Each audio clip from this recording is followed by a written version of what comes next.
I'm Patty with StudioR12 Stencils, and today I'm going to show you how to do sanding between your varnish layers. This is a really good technique for doing really professional finishes. All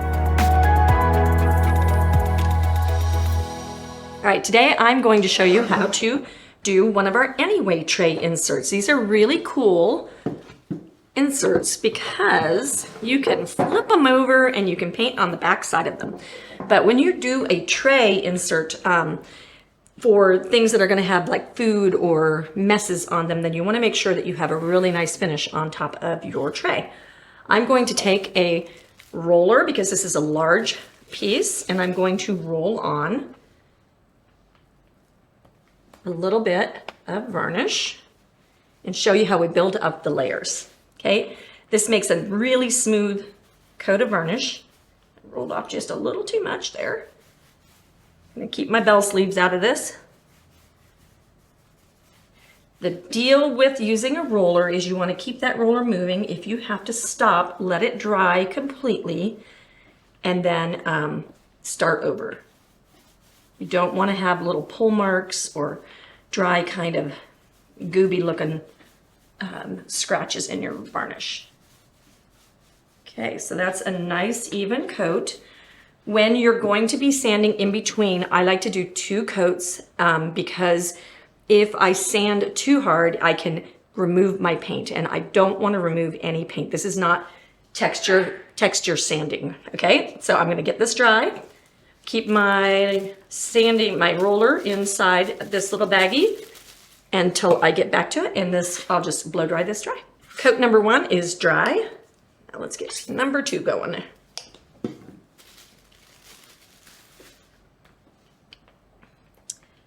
When you're applying your varnish with your roller, sometimes this roller can make little bubbles, not bubbles, but like little raised pebbles. You want to just roll the final coat, very, very light pressure on your roller. Today, this is not being too bubbly. So that would be like this, where I just knock them down.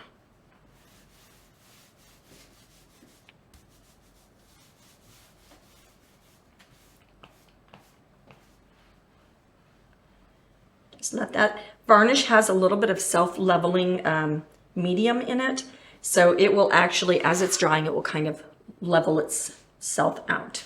Okay, if you get raised texture with your varnish, you're gonna definitely want to watch how to sand in between the coats. Let me get this one dry and then I'll show you how we do that.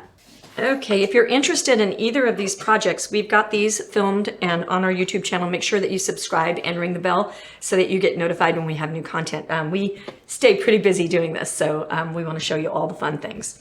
Okay, when I am feeling my surface here, listen to the sound. Can you hear how rough that sounds? It is definitely, this is really rough over here. Okay, so that's what we don't like. I don't want to pick this up and be like, ew, like, why is this so rough? You know, like that's not a good feeling when you're holding something and or you put your hand over it. You want to feel the smoothness, you want to feel the quality. And when you do a good application of varnish, that will elevate your painting projects and it will make you look like you know what you're doing, and it's the easiest thing to do. So what we're going to do is we're going to get one of these little variety packs of sanding paper. So this one was a 2000 grit. That's the one I really do love. And then these guys start at 400, and I think it's 600, 800, that's 320. Maybe I'm wrong. Anyway, I think we go to nope, it was 220, 320, and 400.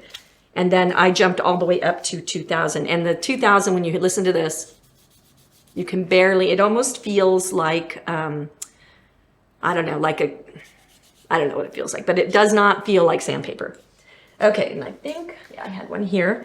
So this really rough stuff, I'm probably gonna want to go over here on my 400.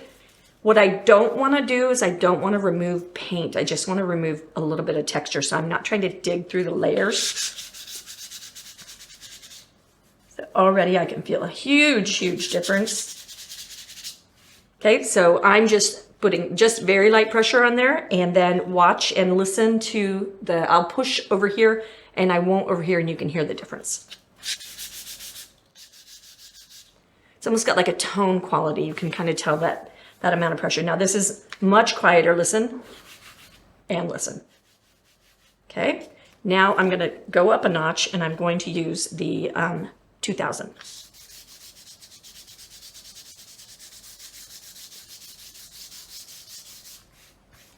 Brush everything off. And then this is part of where I just sanded. Listen. And then listen. Like, what? It's crazy, isn't it? So that is the difference that just a little bit of sanding in between your varnish layers can make. And it's just a matter of having, these things will last you for a very long time. All right, one thing I forgot to mention is when you are sanding, if you have any lines in your, if you have a grain of wood or I've distress sanded, you want to make sure you always go with the grain of whatever your texture and your pattern is. You don't want to cross over, go in circles, any of that kind of stuff. You want to keep it with the grain of what you're doing.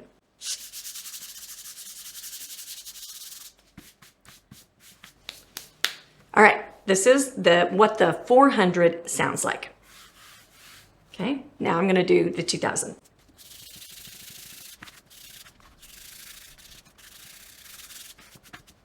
Okay, this is what the 2000 sounds like. Much different. This is different right here because this has got a raised medium. So when we're actually over here, you can hear the silence. Now you take your applicator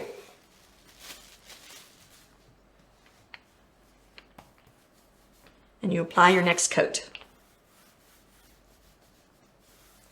I've got a secret sauce trick coming up. Right when I get this dry, I will share how you can take it all the way over the edge. Okay, ready for the super pro tip? We have brown paper sack. You want to use the kind that they give you in the grocery store because they're a little bit heavier duty than the really fine stuff. But the really fine could be even, it's nice maybe to have those layers. This is going to be a higher grit than even our 2000 grit. So you just take that, you can hear, and now just give it a little buff. Oop. And so nice. Amazing. All right, I've finished all my sanding and my varnishing. And if I wanted to take this project, because it's on this tray, which is available on our website, StudioR12.com, I would use the Clapham's Salad Bowl Wax, which is a food-safe beeswax product. And I would go ahead and wax this. This is available on our website. And I would buff it out, and then that would be super nonstick and super food-safe. So you could put cookies and snacks and treats on there and not worry about ingesting that. So thanks for joining us today. Make sure you check out our other videos.